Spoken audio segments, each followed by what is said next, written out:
अगर आप जेईई में टॉप रैंक्स निकालना चाहते हैं, देन अच्छे टीचर्स के साथ साथ आपके पास में कुछ अच्छी किताबें भी होना चाहिए जिनको सॉल्व करके आपका लेवल इंप्रूव हो। और ऐसे ही एक रिसोर्स को आज हम डिस्कस करेंगे which is Cengage publication series by G Tewani sir. मैं यहाँ पे 14 सालों से मैथमेटिक्स पढ़ा रहा हूँ और मैंने इस दौरान कई सारे अलग अलग बुक्स को देखा है और इनफैक्ट इस्तेमाल भी किया है क्लास में बच्चों को क्वेश्चन कराने के लिए। एंड आई हैव फेल्ट कि this is one of the series जिसके अंदर पूरा ही सिलेबस काफी अच्छी तरीके से स्प्लिट किया गया है। उसके अंदर जो क्वेश्चंस को यहाँ पे ग्रुप किया गया है वो भी अपने ग्रोथ के लिए काफी अच्छे हैं। So this is first review which I am doing and I am pretty happy about this क्योंकि दिस इज समथिंग जो बच्चे काफी ज्यादा ऑलरेडी या तो इस्तेमाल कर रहे होंगे या फिर अगर आपने अभी अपनी जेईई की तैयारी स्टार्ट करी है और अगर आप अपने रिसोर्स की खोज भी कर रहे हैं, then my recommendation definitely goes with this kind of book जो आपको पूरी तरह से सपोर्ट देता है। चाहे आपको यहाँ पे थ्योरी लर्निंग की बात हो, चाहे आपको यहाँ पे सॉल्व एग्जांपल्स देखने हो या आपको प्रैक्टिस के लिए बहुत सारे सवाल चाहिए अलग अलग टाइप के, इस बुक में सभी आपको मिलते हैं। सो इस वीडियो को शुरू करते हैं विद द फर्स्ट डिस्कशन जहां पे हम इसको देखेंगे कि इसके अंदर क्या क्या है। तो पहली बात ये कि इस पर्टिकुलर सीरीज में अगर आप देखते हैं तो आपके इसमें 5 अलग अलग बुक्स हैं। उसके साथ साथ आपको कुछ सप्लीमेंट रिसोर्सेज और दिए गए हैं डीपीबी नाम से, तो आप फर्दर प्रैक्टिस के लिए इनका इस्तेमाल कर सकते हैं। तो ये काफी बढ़िया चीज है। अगर आप किसी भी बुक को लेते हैं, जैसे ये हमारे पास में कैलकुलस की बुक है, हर एक बुक के अंदर हर एक चैप्टर के अंदर थ्योरी काफी अच्छी तरीके से इलस्ट्रेटेड फॉर्मेट में दी गई है एंड जहां पर भी डेरिवेशंस की जरूरत है वहां पे डेरिवेशंस भी अच्छे से दिखाए गए हैं। आपको बीच में इलस्ट्रेशंस के साथ में अपने आइडियाज को समझाया गया है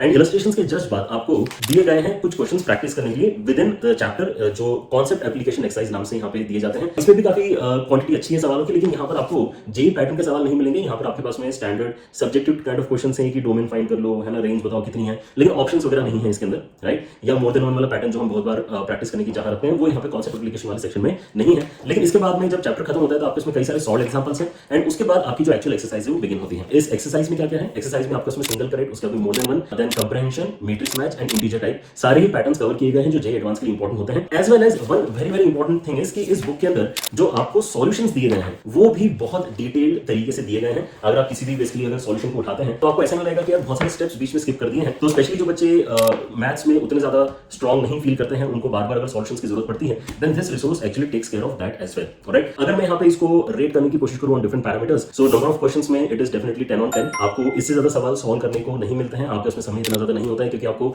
मैथ्स के साथ साथ फिजिक्स एंड केमिस्ट्री को भी हैंडल करना होता है। तो सवाल के पॉइंट ऑफ व्यू से इससे ज्यादा आप नहीं कर पाएंगे अपने 2 साल की प्रिपरेशन में, या इनफैक्ट अगर आप ड्रॉप लेके तीसरा साल भी ऐड कर लेते हैं तो भी शायद आपको समय कम पड़ेगा इन रिसोर्सेज को कंप्लीटली एग्जॉस्ट करने में। तो क्वेश्चन पॉइंट ऑफ व्यू से बहुत अच्छा है। दूसरा, आपको अगर यहाँ पे देखा जाए तो जो इसके अंदर थ्योरी है ना, जो इसके अंदर बेसिकली ग्रोथ बच्चों को फील होती है कि थोड़े सिंपल क्वेश्चन भी है, थोड़े मॉडरेट क्वेश्चन भी है एंड देन टफर लेवल के क्वेश्चन भी है। So growth point of view से भी यहाँ पर ये बुक 10 on 10 हम इसको कह सकते हैं। तो इस पर्टिकुलर बुक में अपार्ट फ्रॉम दैट मैंने चीज नोटिस करी कि कई सारे पब्लिकेशंस में आपको लगता है कि यार लेट अस से कैलकुलस बहुत अच्छा है, लेकिन फिर उस पब्लिकेशन में आपको कोऑर्डिनेट ज्योमेट्री उतनी अच्छी नहीं मिलती है, या फिर अलजेब्रा अच्छा मिलता है तो ट्रिग्नोमेट्री अच्छी नहीं मिलती है। लेकिन ये जो रिसोर्स है इसके अंदर मैंने नोटिस किया है कि सारे ही सेक्शंस में काफी मेहनत गई है। So if you are new to your JEE preparation, अगर आप बुक्स परचेज करने की सोच रहे हैं, then this is something that you can definitely go for. बाकी भी काफी अच्छे पब्लिकेशंस एग्जिस्ट करते हैं और काफी अच्छी सीरीज है उन सबकी भी, बट पर्सनली मैंने जो यहाँ पे एक्सपीरियंस किया है, जिस तरह से लेड आउट यहाँ पे पूरा कंटेंट है, मुझे लगता है कि this is better than any other resource. फिर अब यहाँ पे आते हैं अपने दूसरे इंपॉर्टेंट क्वेश्चन पे कि हमारे पास ऑलरेडी ये रिसोर्स है लेकिन हम इसको अच्छे से यूज नहीं कर पा रहे हैं, ये हमारे टेबल पे बस पड़ा हुआ रह जाता है, या फिर हम अगर उठाते हैं तो ऐसा लगता है कि हमें शायद मैथ्स ही नहीं आता क्योंकि हमसे क्वेश्चंस नहीं बन रहे हैं। तो उसको हम यहाँ पे एड्रेस करते हैं। लेकिन यहाँ पे 2 अलग अलग टाइप के स्टूडेंट्स डेफिनेटली हैं जिनको अलग अलग तरीके से इस बुक को यूज करना चाहिए। तो सबसे पहले बात करते हैं उन बच्चों की जो किसी भी बैच में एनरोल्ड नहीं है, ऑनलाइन बैच में या फिर किसी भी इंस्टीट्यूट में एनरोल्ड नहीं है। अगर आप सेल्फ स्टडी कर रहे हैं देन आपको डेफिनेटली इस रिसोर्स के ऊपर पूरी तरह से रिलाई करना होगा।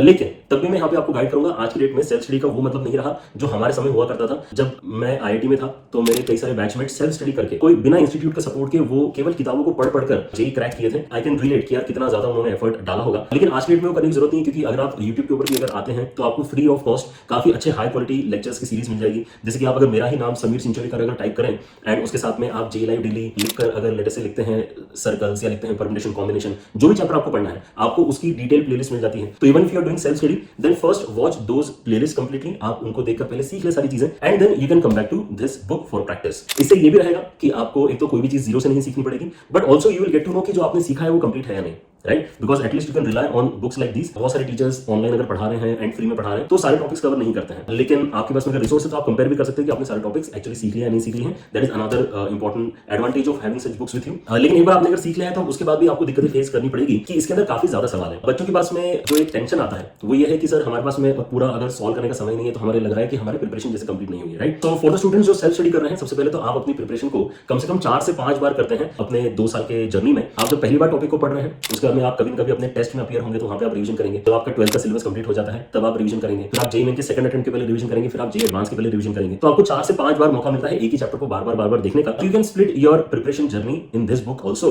इन दैट मैनर कि जब आप पहली बार पढ़ रहे हैं तो आप मोस्टली सॉल्व एग्जांपल्स, उसके साथ-साथ अपने जो सिंगल करेक्ट है और इंटीजर पैटर्न है उनके ऊपर फोकस कर सकते हैं। सेकंड टाइम जब आप यहाँ पे टेस्ट दे रहे हैं या रिवाइज कर रहे हैं तो आप मोर देन वन एंड धीरे-धीरे यहाँ पे इंटीजर टाइप ज्यादा से ज्यादा प्रैक्टिस कर सकते हैं, right. So the idea is not to solve any chapter in one go. अगर आपको लगता है कि एक बार में आप पूरा चैप्टर कंप्लीट करके यहाँ पर एक अच्छा टिक करेंगे उस चैप्टर के नाम पे कि मेरा ये हो चुका है, तो वो कभी भी पॉसिबल नहीं होगा एंड इससे आपको ही टेंशन होगा। और वो करने की जरूरत नहीं है, मैं आपको बता रहा हूँ अपने एक्सपीरियंस से, इतने ज्यादा क्वेश्चंस एक्चुअली सॉल्व नहीं करने पड़ते हैं। अगर आप किसी भी टॉपिक को मास्टर करना चाहते हैं तो अगर आपको सिलेक्टेड 100-150 सवाल भी प्रैक्टिस करने के लिए अगर मिल जाए अच्छे क्वालिटी के, है ना, नॉट रैंडम क्वेश्चंस, लेकिन अगर कोई टीचर आपको यहाँ पे 150 सवाल अगर सिलेक्ट करके दे दे किसी भी टॉपिक पे तो वो सफिशिएंट होता है। एंड अगर आप वैसे देखें तो अगर आप हमारे बैचेस में अगर जाके देखेंगे, जैसे कि हमारे पास में इन्फिनिटी बैच है जेईई 1 के ऊपर, या एनर्जी या प्रोडिजी बैच है, या विश्वास बैच है, ये जो हमारे लॉन्ग टर्म बैचेस हैं, इन सब बैचेस में जो हम बच्चों को मटेरियल देते हैं उसके अंदर भी हम यही बात ध्यान रखते हैं कि बच्चे पास में क्योंकि समय काफी लिमिटेड है तो उसको अच्छे क्वेश्चंस का कलेक्शन ही मिले। फिर उसके अंदर काफी हम क्वांटिटी के ऊपर फोकस करते हैं कि यार क्वांटिटी उसके पास में 150 क्वेश्चन से ज्यादा नहीं जाना चाहिए, क्योंकि अगर 150 क्वेश्चन से ज्यादा उसको पहले फेज में मिलते हैं तो वो उसको कंप्लीट नहीं कर पाएगा एंड उसके दिमाग में हमेशा वो बैकलॉग वाला कीड़ा आ जाता है कि यार मेरा टॉपिक कंप्लीट नहीं है, राइट। क्योंकि मुझे पता है कि मैंने उसको कौन से 150 क्वेश्चन पहली फेज में करा दिए हैं, सो नेक्स्ट फेज में जब मैं उसको रिवीजन कराऊंगा तो मैं उससे हट के सवाल का यहाँ पे उसको कलेक्शन प्रोवाइड करता हूँ। फिर उसके बाद में जब वो जेईई एडवांस फोकस तैयारी करता है तो उसको एक्सपीपी नाम से हम मटेरियल देते हैं। सो इस तरह से आपकी पूरी ट्रैकिंग हो जाती है और आपको हर बार अलग अलग लेवल पे अलग अलग मटेरियल मिलता है। लेकिन अगर आप सेल्फ स्टडी कर रहे हैं तो आपको उस तरह का सपोर्ट नहीं है, तो ये काम आपको ही खुद से करना है और इसका ध्यान डेफिनेटली रखें।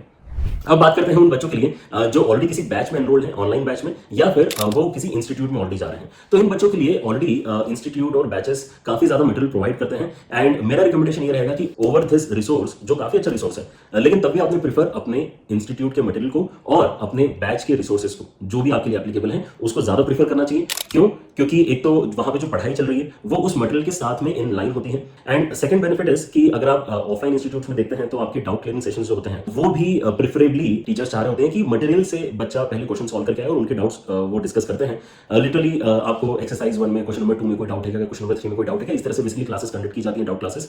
सो अगर आपने वो मटेरियल छोड़ के अगर पहले इस तरह का कोई रिसोर्स उठा लिया है जो केवल आप ही कर रहे हो आपकी क्लास में, तो एक जो अटेंशन टू डाउट क्लियरिंग होना चाहिए वो आपको नहीं मिल पाएगा एंड देन आपको इसके अंदर जो सॉल्यूशंस दिए गए उसके ऊपर रिलाई करना पड़ेगा।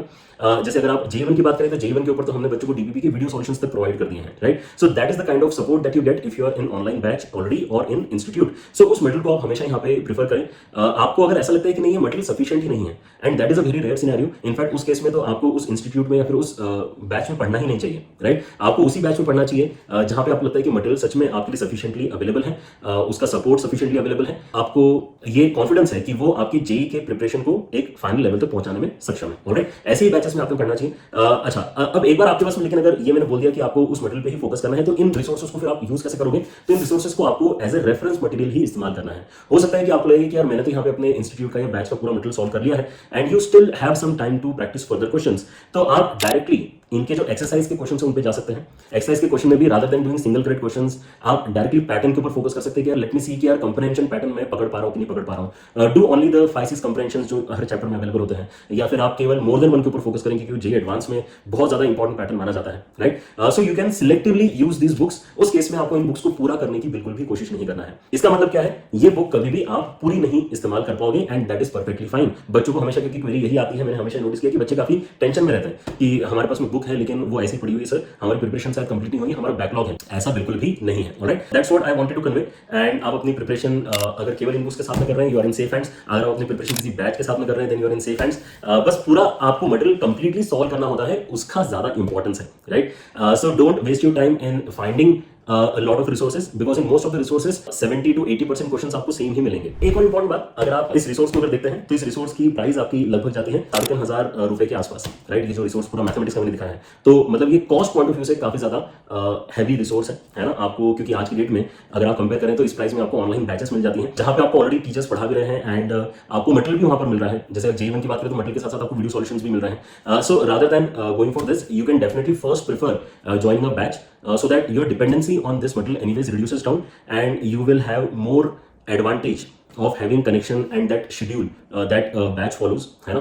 तो you can definitely check out the batches, मैं यहाँ पे लिंक डिस्क्रिप्शन में दे दूंगा। इन्फिनिटी बैच जो है उसके अंदर 11-12 दोनों का सिलेबस कवर किया जाता है, सो वो आपके लिए one of the best batches रहेगा। कई सारे बच्चे ऑलरेडी कहीं ना कहीं एनरोल्ड है लेकिन उनको मटेरियल की जरूरत होती है, so we have launched rankers practice material separately, वो भी काफी अफोर्डेबल प्राइस में आपको J1 की ऐप पे मिल जाएगा। सो दोनों के ही लिंक मैं डिस्क्रिप्शन में दे दूंगा। एंड आई होप आपको यहाँ पे एक अच्छा क्लैरिटी मिला है इस वीडियो के थ्रू कि how to basically approach and how to utilize the resources. इसी तरह से और भी इंटरेस्टिंग गाइडेंस वीडियोस आपके साथ में हम करते रहेंगे। So stay tuned. अगर आप नए हैं J1 चैनल के ऊपर तो सब्सक्राइब डेफिनेटली करें एंड वीडियो को लाइक करके जाएं। एंड अगर आपको कोई ऐसी जानकारी चाहिए जो आपको लगता है कि हम आपके पास ज्यादा आसानी से पहुंचा सकते हैं, ज्यादा बेहतर तरीके से पहुंचा सकते हैं, then do let me know in the comment section as well. Take care everyone, bye bye.